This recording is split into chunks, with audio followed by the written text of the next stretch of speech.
Welcome to the Patreon only Designer to Dev podcast. I'm your host, Lenora Porter, and I come to you today to talk about procrastination. Now, I struggle with procrastination a ton. I struggle in some areas, but in a few, I'm kind of like, what is procrastination again? Anyway, what I'm trying to say is I'm good with some tasks and I'm horrible at others. And what I really wanted to get to the bottom of is, when do I procrastinate? In what areas or what tasks do I tend to procrastinate on? And when does motivation kick out? And when does the procrastination kick in? And I've been doing a little, experimenting with myself to try to figure that out. Let me give you a few examples of where I feel like I procrastinate. Now, I know you all are kind of saying, Lenore, I watch you every day on Instagram. I know that you are not a procrastinator. However,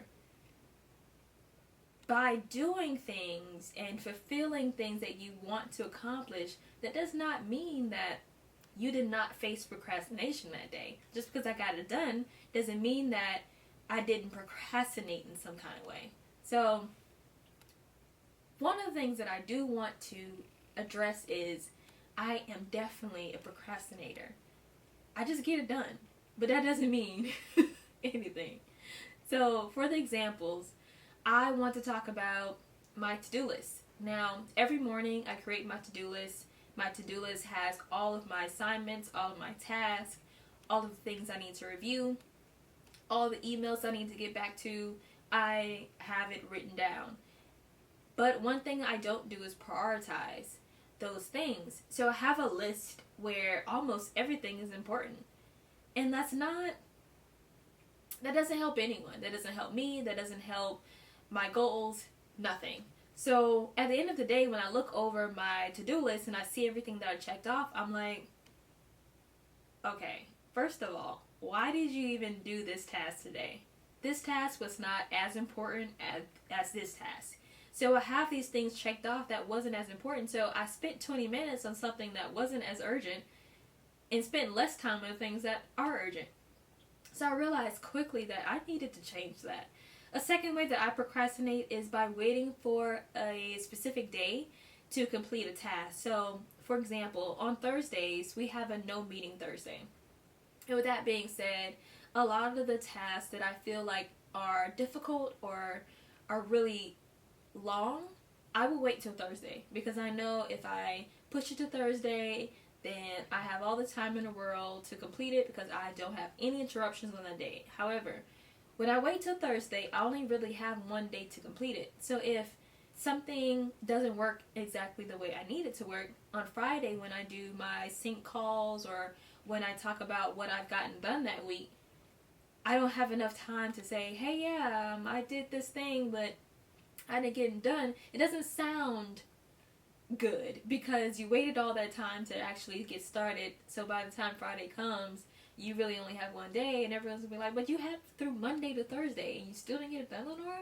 So prioritizing my time, and then also not waiting for specific breaks or specific times to finish something, it's really, really important for me as a procrastinator. So I decided to go on a little quest to learn more about how to stop procrastination, how to break that habit, because really it's a habit. And one thing I realized with myself was I am not really, how do I put this? My procrastination has nothing to do with my either laziness or time management. It has everything to do with my emotions. So I talked to you earlier about how I would wait until Thursday because I thought the task was difficult. Or I won't put a prioritized list because I don't know why I don't do that, to be honest. But maybe I don't feel like I know what should be priority or what shouldn't. So one of the things that I did was go on like a quest to find ways to not procrastinate.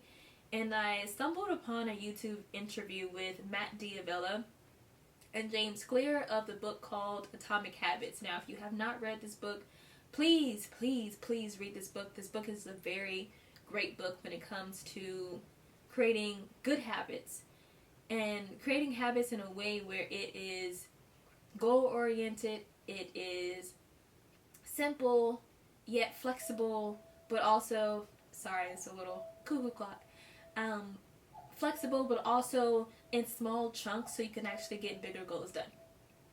So one of his laws in the book is to make it obvious. Make your goals or your habit obvious. And one of the ways that I make my goal obvious is by one of the things that I kind of learned from him. Now, James Clear talked about designing your environment for good habits. So in the mornings, I would put my book on my desk, and when I wake up, the book is here. The first thing I don't do is look at my devices. I look at the book and I'm like, oh yeah, I gotta read. It cues my brain to read. It cues my brain to do things. So one of the habits that I created from that book alone was just making sure that a few of the things I wanted to do, the good habits that I wanted to create, I placed it right in front of me because of this whole law of make it obvious. So in this interview, he talked about a particular habit that he had, he nailed, he got it on lock. However, there was another piece of that habit that he didn't really get right. And he talked about a habit he had about brushing teeth, or brushing his teeth twice a day. However, he didn't floss.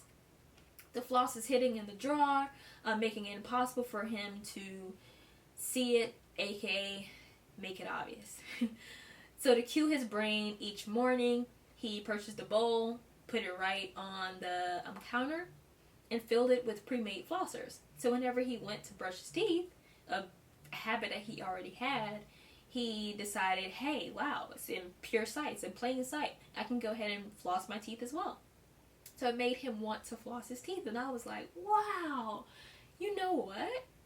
I should not stop just at having my books in my space, or making sure my book is in my face, so when I wake up in the morning, the first thing I think about is reading a book.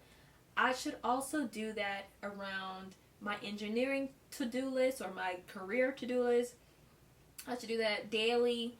I should make things obvious. That's a good thing. So I purchased 2 baskets myself, and I realized that if you don't see my face, it has makeup on it right now, but I broke out really, really bad. Half of that reason is because I stopped my skin routine. Don't ask me why I did that. But I first of all, I didn't remember.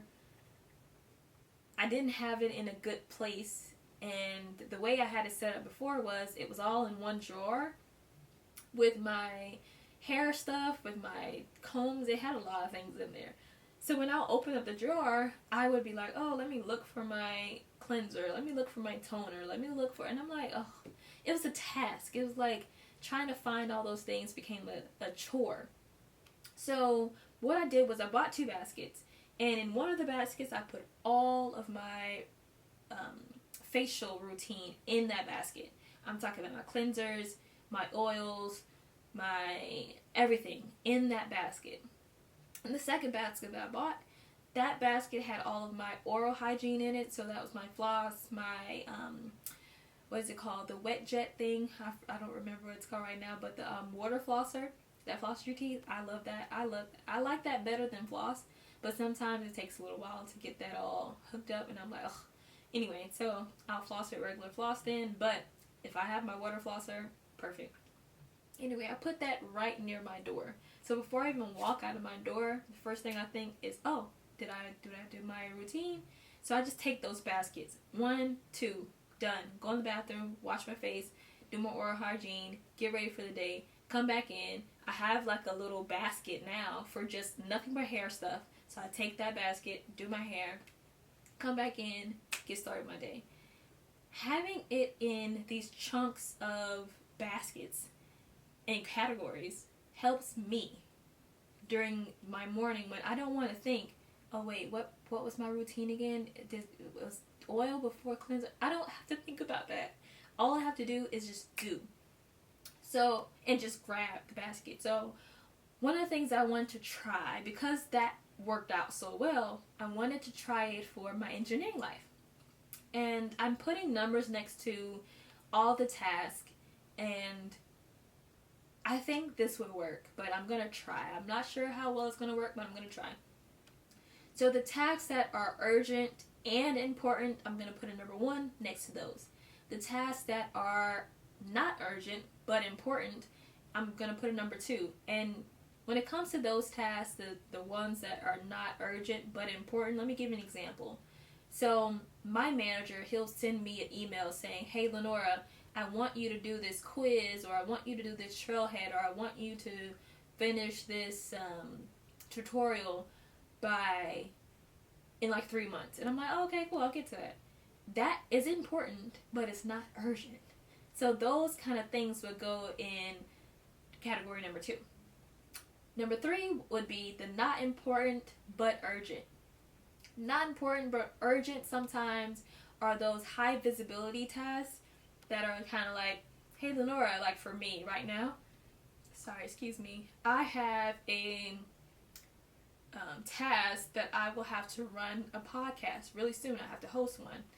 Yes, it's not important. It has nothing to do with my actual job.